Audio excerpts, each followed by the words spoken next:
Okay, so now let's put all of these ideas to practice and discuss it with a few Department of Education papers. And let's see how we actually calculate these values, right? We've done them before, but for now, let's just use the same techniques and apply it to actual questions. The table below represents mathematics marks in a grade 10 class at school A. Alright, so these are marks, and remember, when you're given a data set, understand what the data set is saying to you and how the examiner actually constructed the question. Because if you can, you see, exactly as I said, with statistics, it's not a very difficult topic to understand. It's just the definitions that's important. That you remember the definitions and also you understand the scenario that they're trying to create. Right? Because you can create many different scenarios, and if you don't understand what's being asked, then you're not going to be good with statistics. Right? So these are marks of students. We can see that it is graded out of 100, right? Or it could be could be percentages as well, right? To calculate the mean, it will be the sum of all of these marks divided by the number of datum here, which should be 19, right? So if you count the number of blocks here, it works out to be 19. When you divide that, you get 41.21%. So what is that one value that could represent this entire data set? So what's the typical value of this data set? 41.21%. So you can see a lot of values play around that region, that 41.21 region, like here. Most of it, a majority of it does, right? So that's the way we can think of the average. To find the median, we have to arrange the data set in ascending order, right? But we were actually fortunate that it was already given to us. And so what we do now is we locate the middle point. The fact that we have an odd data set, right? So there's an odd number of datum, the middle points can be located precisely, right? And so the way you would do that, if you want, you could say it's half into 19 plus 1, which will equal to 10, right? So we'll say n is equal to half into 19 plus 1, which is equal to 10. So the 10th datum is the median. So when you arrange this in ascending order, the 10th datum is the median. So it'll be 1, 2, 3, 4, 5, 6, 7, 8, 9, 10, right? And so what that would mean now, that gives us two crucial pieces of information. One, it gives us the median, but it also gives us the lower half and the upper half. So the lower half would be here. So it'll be 1, 2, 3, 4, 5, 6, 7, 8, 9. Because we have 9 data points, we know that we could locate the lower quartile precisely, which would be here. Here as well, the upper half for Q1 would be the upper quartile. So now we got Q1, Q2, and Q3. So the median is equal to 39%, right? So that's all we needed to do. We don't have to solve for the lower and upper quartile, but more often than not, they are definitely going to ask you about the lower and the upper quartile. So just solve it while you're there, okay?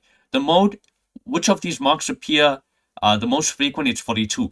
So it'll be 42%. Now remember, the data set could have many modes, right? So that's why you have to be very mindful and look for all of the modes. And remember, you only get 1 mark. So make sure you do it right. So for example, if 40 was repeated here, then you'll say the mode would have been 42 and 40%, right? So yeah, that's that. The interquartile range, can you see? They're already asking us to solve for Q3 and Q1 indirectly. So the interquartile range is equal to 51 minus the 24, which is 27%. This means that the middle 50% of the data is spread somewhat closely around the median, right? But obviously you can't actually say definitively unless you actually compare two data sets. So if another data set had a interquartile range of, let's say, 10%, then you could have said that this data set is more varied while the other is more consistent, right? So there's no actual number or standard in a sense. There's no standard to say, okay, if you have an interquartile range of 27, then the data is more varied, right? So it's always, interquartile range is more useful when we're comparing two data sets. Okay, and then we talk about the 5-number summary for the box and whisker. Again, this data set is arranged in ascending order. So there's the lowest, there's the highest. Minimum is 17%, maximum is 95%. Then Q1, Q2, and Q3 will be 24, 39, and 51. Okay, but exactly as I said, at the bottom you must draw a scale, right? And with all things, all visuals in statistics must have a scale. When you're working with a histogram, the bottom and the left must have a scale, right? So here, if every bar is 2 centimeters, it must be consistent 2 centimeters. And here, if every bar is 1 centimeter, it must be consistent 1 centimeter. So every 2 centimeter here would represent an interval, and every 1 centimeter here would represent the frequency, right? These both can have different intervals, but what's important is that they are consistent. right? And so if I do the same thing here now, every bar represents 10%, right? Or every interval represents 10%. Then when you're drawing it, you have to draw it to scale. So 17% lies approximately here, the minimum value. 24% lies approximately here, quartile 1. 39% lies approximately here, quartile 2. 51% lies approximately here, which is quartile 3. And then the maximum value is 95, which is exactly in the middle here. And so that's how you draw your box and whisker plot. And yeah, and then you label max, whatever, and then you can actually put the labels. The minimum value is 17, Q1 is 24, and so on. And you get marks for all of that. Okay, so yeah, that's that. Let's read the next question. The following table represents the percentage of monthly income spent on petrol and car expenses by 50 people. Right, so let's read that again. The following table represents the percentage of monthly income spent on petrol and car expenses by 50 people. And so when I look at this and the fact that I can see that these are grouped intervals, what the examiner did was, or what, when they did the collection of the data set, this is what they did. They went to 50 people and asked them what fraction or what percentage of their monthly income goes to expenses. And they recorded that percentage. But now you would assume, right, and we can assume that values would have been continuous quantitative data. And so what they did was now they started grouping it into intervals. So in this interval, what this interval is saying, that 8 people spent 12 to 17%, between 12 to 17% of their monthly income on expenses.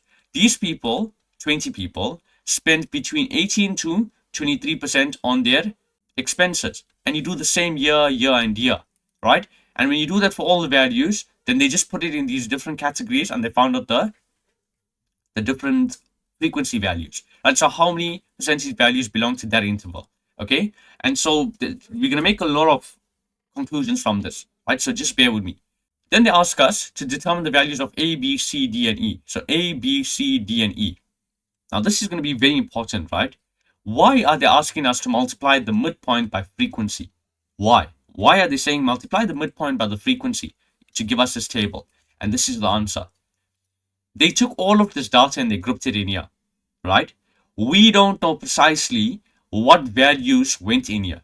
And so this is why we make another assumption that the value that one representative value that would represent this interval, right, would be 15. So we'll say that 8 people spent approximately 15% of their income. 20 people spent approximately 21% of their income. So what's that one representative value? What's that one percentage value that we could say these 8 people spent? Here now there's a range of values, but now let's say we want to calculate the mean. The mean is the sum of the data point divided by the number of datum, isn't it? The sum of the data points. So we have 8 people that spent what? How much? How much exactly?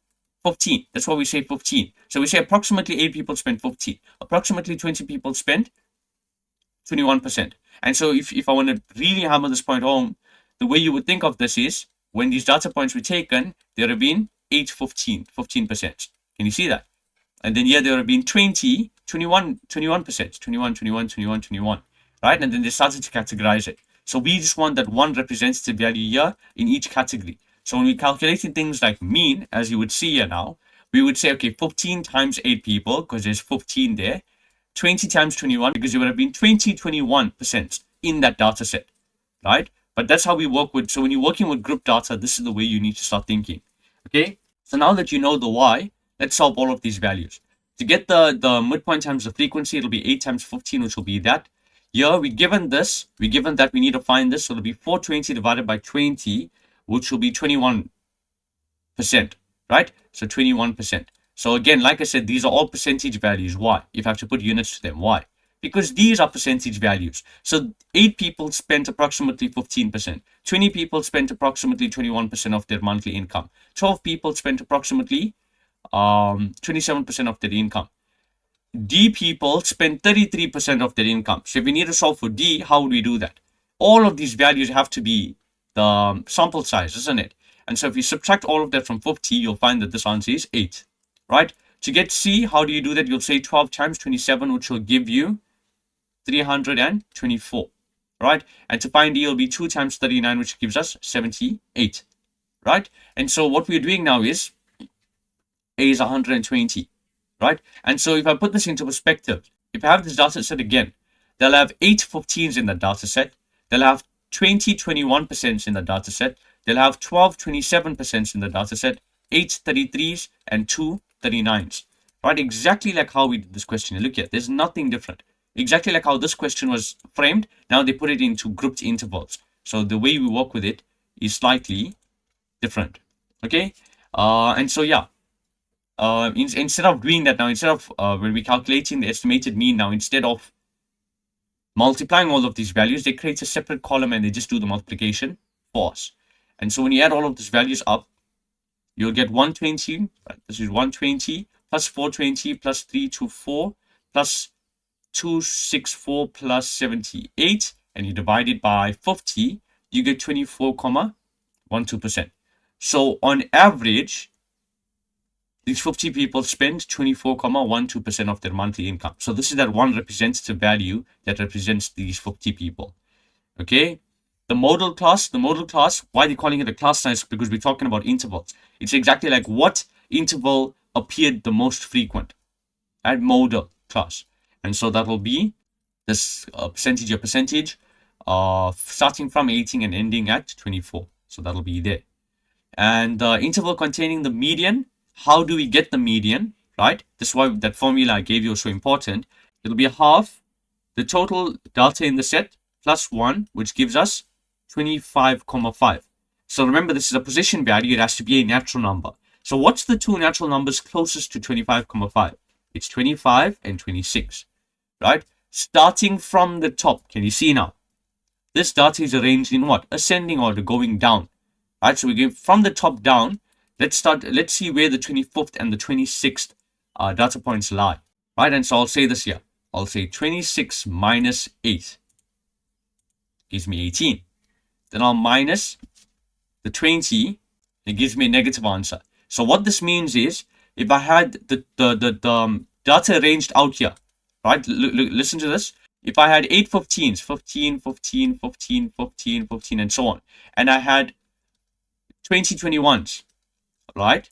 And if you continue doing that, then the 25th and the 26th will lie in this interval. Think about it. If I count from here, 1, 2, 3, 4, 5, 6, 7, and continue, the 25th and the 26th will lie here. I think about it.